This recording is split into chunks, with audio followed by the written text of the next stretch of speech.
sobat semuanya, halo teman-teman Ekofarm. Sekarang kita ada di Ekofarm UNES. Nah, mari kita menjelajahi Ekofarm UNES ini. Sebelumnya, aku Angel. Aku Hidayah. Aku Afi. Dan aku Zahra. Dan mari kita menjelajah Ekofarm Universitas Negeri Semarang. Halo sobat Ekofarm, sekarang kita berada di Tabulampot UNES. Di sini teman-teman bisa lihat ada tabulampot. Nah, tabulampot itu artinya tanaman buah dalam pot. Nah, sedikit yang teman-teman ingin tahu adalah awalnya tabulampot itu bermula dari tahun 1982. Jadi transaksi buah itu, bibit buah dikirimkan melalui anyaman bambu dan pot. Nah, muncullah tabulampot ini. Tabulampot yang teman-teman lihat di sini ada jagung dan sebelah sana ada kelengkeng dan mangga. Mari kita lihat lebih dekat tabulampot, mangga dan kelengkengan. Nah, teman-teman bisa lihat di sini dikelompokkan menjadi beberapa ya. Teman-teman lihat di sini ada buah kelengkeng. Lalu sebelah sini teman-teman bisa melihat di sini ada buah mangga dan di depannya tadi teman-teman juga sudah melihat ada buah jagung. Nah, tabulampot di Ekofarm UNES ini terbagi menjadi dua. Jadi ada yang bagian depan dan ada yang bagian belakang. Mari kita lihat bagian belakangnya. Nah, teman-teman, di tengah-tengah tabulampot bagian depan ini sekarang ada pembangunan gazebo. Jadi gazebo ini akan dibuat untuk teman-teman yang berkunjung berwisata ke sini dan belajar tentang pertanian. Jadi teman-teman bisa duduk di sini. Konsepnya adalah gazebo ini akan dibuat lesehan. Nah, mari kita ke tabulampot bagian belakang. Nah, teman-teman, tabulampot bagian belakang ini ada di dekat resbek dan biovlog dari Ekofarm UNES. Nah, ini untuk area tabulampot bagian belakang. Ke tabulampot bagian belakang, hati-hati ketika turunnya ya, soalnya jalannya masih curam. Nah, untuk tabulampot di sini ada tanaman belimbing. Ini ada tanaman belimbing. Lalu ada juga tanaman sukun. Nah, mari kita lihat ke sini. Ini ada tanaman sukun. Lalu ada tanaman buah alpukat. Nah, teman-teman bisa lihat nih. Contohnya ini ada alpukat di dalam pot. Bagus banget ya teman-teman. Jadi teman-teman yang ingin mempunyai buah dalam skala rumah tangga atau ingin memanfaatkan lahan yang kecil bisa menggunakan tabulampot ini.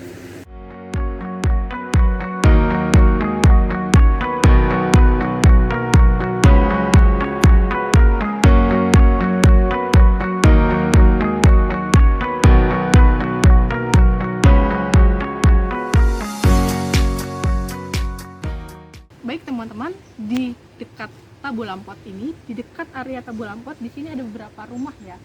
Nah, untuk pertama ada rumah bibit tanaman langka dari disponsori oleh PLN Eco Green Nursery. Nah, ini beberapa tanaman langka ya teman-teman.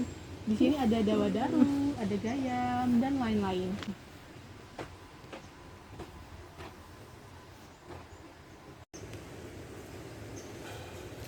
Baik teman-teman, tadi teman-teman sudah melihat rumah bibit tanaman langka. Nah, di sini ada rumah bibit tanaman buah. Dan di sampingnya juga ada rumah anggrek. Nah, untuk rumah anggrek dan rumah bibit tanaman buah ini merupakan tempat penelitian. Jadi kita tidak bisa masuk ya teman-teman karena ada beberapa bahan tanaman yang dijadikan penelitian di sini. Jadi kita hanya cuma bisa melihat dari luarnya saja.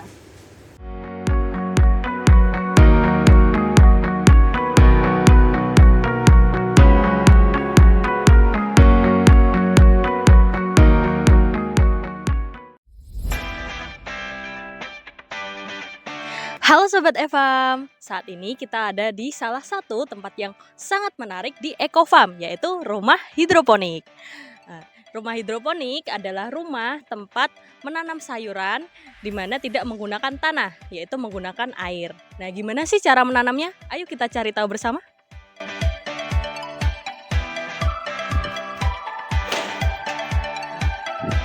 Ayo Sobat Evam, jangan lupa ditutup ya, karena rumah hidroponik ini harus steril. Nah, Sobat Evam, sekarang kita ada di tempat semai, yaitu tempat kita mengecambahkan biji. Nah, di sini sudah ada contoh biji yang sedang disemai. Jadi, biji yang akan kita tanam, baik itu biji pakcoy maupun biji kangkung, itu harus dikecambahkan dulu, yaitu untuk media kecambahnya adalah rock wool. Ini dia. Jadi bentuknya seperti gabus, tapi ini bukan gabus ya, namanya rock wool. Jadi bijinya dimasukkan ke sini, kemudian rock woolnya dibasahi dengan air, lalu ditempatkan pada wadah dan diletakkan di ruang semai, yaitu di sini. Ini belum masuk ke tempat hidroponik. Nah, di ruang semai ini tanaman akan dikecambahkan selama 4 hari. Oke, selanjutnya kita lanjutkan ke tempat hidroponik ya.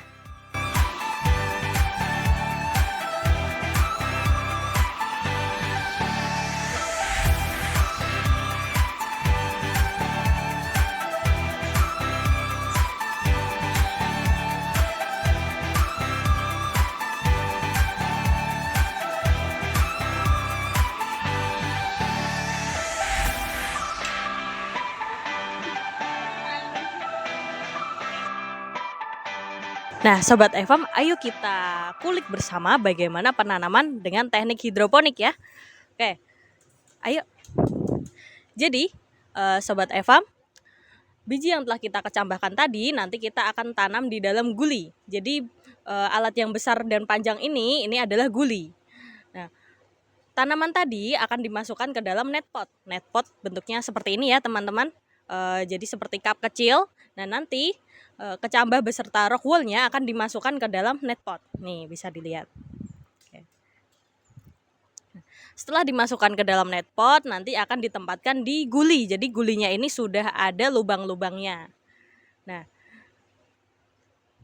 oke Sobat FM, ayo kita lihat lebih dekat. Nah, kalau kita angkat net potnya, di sini ada aliran air. Nah, inilah teknik hidroponik, yaitu menanam menggunakan air, bukan menggunakan tanah. Nah, aliran air ini dibuat setipis tisu. Jadi supaya airnya tetap mengalir, maka gulinya ini diletakkan miring, ya Sobat FM. Nah, kemudian airnya datang dari sini, yaitu dari selang kecil yang dipompa menggunakan pompa listrik. Nah, sehingga nanti airnya akan terus datang dan mengalir dengan aliran setipis tisu. Nah, teknik hidroponik seperti ini disebut dengan NFT, yaitu nutrien film teknik. Jadi nutriennya akan terus bergerak, tapi aliran nutriennya itu sangat tipis tisu atau setipis lapisan film. Oleh karena itu disebut NFT atau nutrien film teknik. Nah, Sobat FM, aliran air tadi mengandung nutrisi. Nah, nutrisi yang digunakan adalah nutrisi AB mix. Jadi nutrisi A diencerkan, nutrisi B diencerkan lalu di mix. Nah, nutrisinya nanti akan diencerkan lagi dengan air dalam jumlah banyak dan ditempatkan di tandon ini. Sobat FM, coba kita lihat ke atas. Nah, di situ ada seperti kain ya dengan pori-pori berwarna hitam. Nah, itu disebut sebagai paranet. Jadi paranet ini dipakai untuk mengurangi intensitas cahaya supaya cahaya yang masuk ke rumah hidroponik ini tidak terlalu banyak gitu.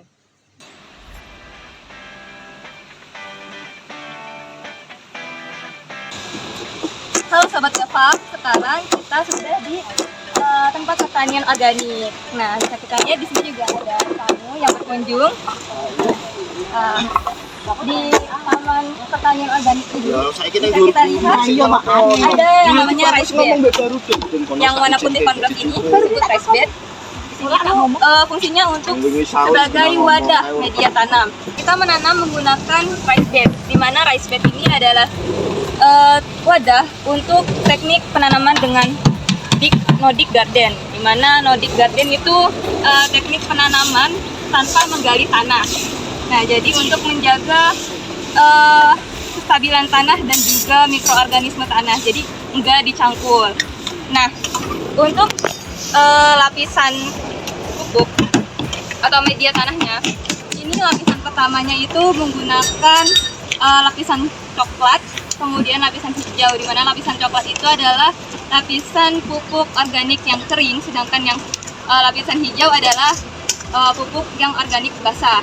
Nah, pada rice bed ini lapisan pertamanya itu ada ranting-ranting kering, kemudian lapisan keduanya itu ada pelepas pisang.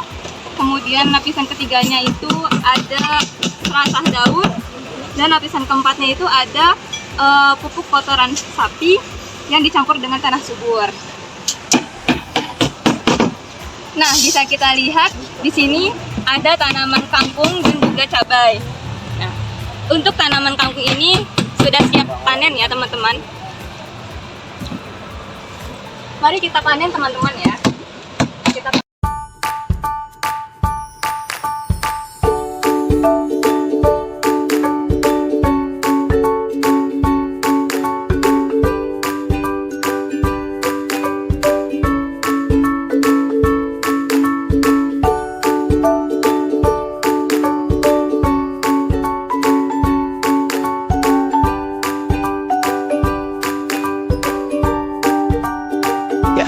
Nah, bagi teman-teman yang mau belajar nanam di Ecofarm ini, itu disediakan ada 3 rice bed. 1, 2, 3. Nah, selain dari rice bed, nah di sini itu juga ada media tanam yang disediakan juga di sini. Di sini juga ada pupuk cair, pupuk organik cair. Nah, pupuk organik cair ini ada beberapa macam bahan dasar. Nah, yang pertama ini berbahan dasar dari kulit buah. Nah, POC yang berbahan dasar dari buah ini mengandung kaya akan nitrogen. Nah, sedangkan POC yang berbahan dasar dari bonggol pisang ini kaya akan dengan fosfor. Nah, yang di sini ada juga POC yang berbahan dasar daun kerinyu. Ini itu kaya akan dengan kalium, di mana kandungan NPK dari pupuk organik cair ini tuh sangat membantu dalam penyuburan tanaman yang kita tanam. Nah, ketika teman-teman membuat pupuk POC, cara pembuatan pupuk POC ini adalah dengan mencacah bahan dasar. Tadi ini dari kulit buah, terus ada dari bonggol pisang dan daun kerinyu. Ini tuh semua bahan dasarnya dicacah terlebih dahulu kecil-kecil, kemudian dicampur dengan air molase yang bisa kita buat dari gula Jawa yang dilarutkan, kemudian dicampur dengan air. Dimana gula Jawa itu sebagai nutrisi untuk mikroorganisme yang ada di dalam EM4. Nah, kemudian setelah semua bahan tercampur, kita tutup di dalam wadah galon. Nah, setiap sehari atau 2 hari, tutup galon ini harus dibuka. Karena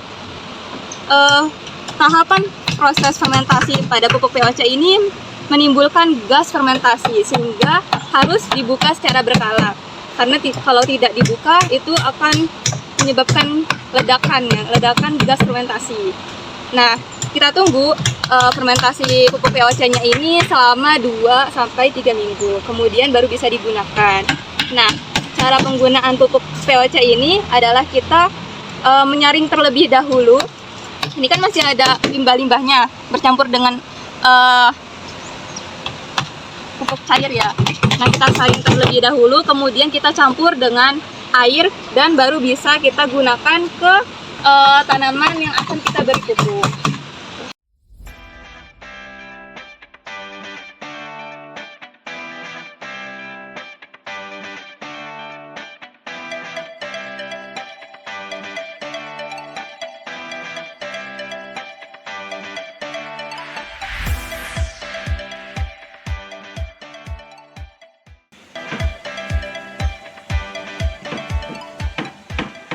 Sobat Ecofarm, di dalam rumah Maggot sudah tersedia rumah bagi lalat itu sendiri. Dalam proses budidayanya, yang pertama adalah penyediaan media berupa buah atau sayuran organik yang sudah tidak digunakan. Nah, lalat itu akan mengerumuni media tersebut dan bertelur di situ. Kemudian bisa ditambahkan sampah organik lainnya sebagai media perawatan. Nah, biasanya maggot ini bisa dipanen setelah sekitar 2-3 minggu.